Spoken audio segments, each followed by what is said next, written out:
used as a tool by those who have political interests or those in power to manipulate the people that they wish to serve their purpose. So I think it's pretty clear then that that's been a fairly important function of religion in human society. And in human psychology as well, this has been important. This whole social aspect has been important. But the point about religious beliefs is, the more important, specifically psychological point about them, is that they require you to trust unconditionally, almost, in somebody else.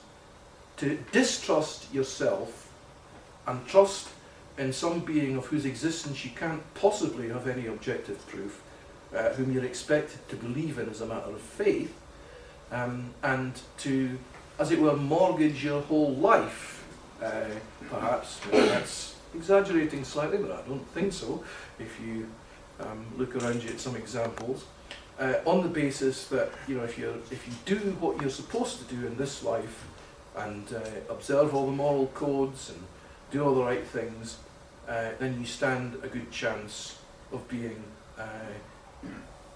taken up to heaven and rewarded evermore afterwards. Now, the fact that science appears to tell us that, you know, this is the life we've got, and there is no anything like conclusive evidence of any other, and that we all know when it comes down to it that this is the only life that we know that we have. You know, we come into existence, we live for a while, and uncomfortable as the thought may be, we go out of existence. And as we in the party know only too well, we've lost quite a number of good contributing members in the last year or so. So that's what happens, and if you have any immortality in this life, then you get it from what you do, what you leave behind you, the impression you leave in the minds and hearts of other people. And you know, I think all the people I'm thinking of in this party have certainly left their impression on us, and others who are here will be able to think of people they know whose immortality or continuing existence resides in the fact that you remember them. I was flying to Finland just recently to take part in a festival as part of a cabaret group, and it was on the 3rd of June, and that just happened to be the 30th anniversary of my father's death, and I remembered that as I was flying. It wasn't the most comfortable thought, actually, as I was thousands of feet up in a plane, I have to say, to think of somebody's death, but nevertheless I remember them, because he made an impression on me. So the psychological effect of religion, although much is claimed for it of a good nature, you know, religion inspires people, it's motivated people to great acts of charity and what have you. Well, all I can say to that, really, I mean, we could spend time on this in the discussion, I dare say, but the charitable institutions which have had a religious origin didn't necessarily have to have that, and there have been others which haven't had a religious origin. And, you know, that's really all you need to say in a sense. There's nothing distinctive about religion which entitles religionists to claim that it's uniquely valuable in this respect. However, opinion among socialists on this subject has varied, and indeed in the early days of the party there was no specific religious test applied to members. There still isn't a religious test as such. You are asked about your views on religion if you want to join, but there was no question on that apparently among early party members, and when this was taken up in the early standards, the reply more or less went something like this: we don't actually apply a religious test to members, we simply find out whether they're in agreement with the principles, and we do however say that Christian activity and you know, the people would all know what they meant by that at the time, would be incompatible with socialist politics.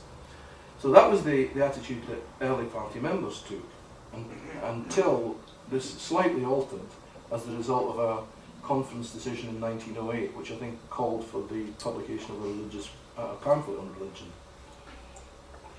However, there has been a view in the general socialist movement that religion is a private matter, you know, that it's nobody's business. Indeed, James Connolly wrote an article in Workers' Republic, I think the name of the magazine was, in 1899, called Socialism and Religion, the Known and the Unknowable.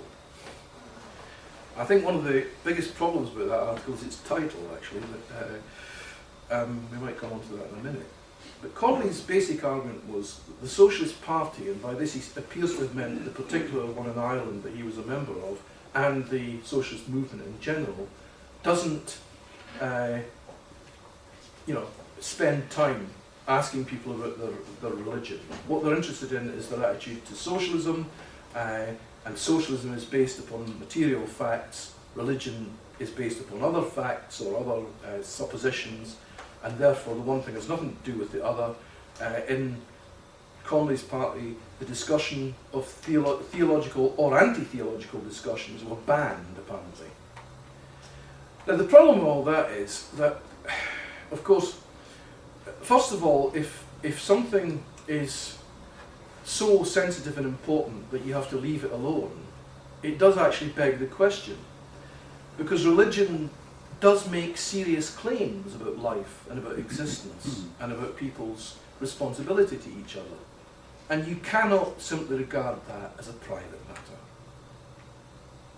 And with regard to the so-called unknowable, what I would say to anybody who talked to me about the unknowable is that the unknowable by definition is not worth bothering about.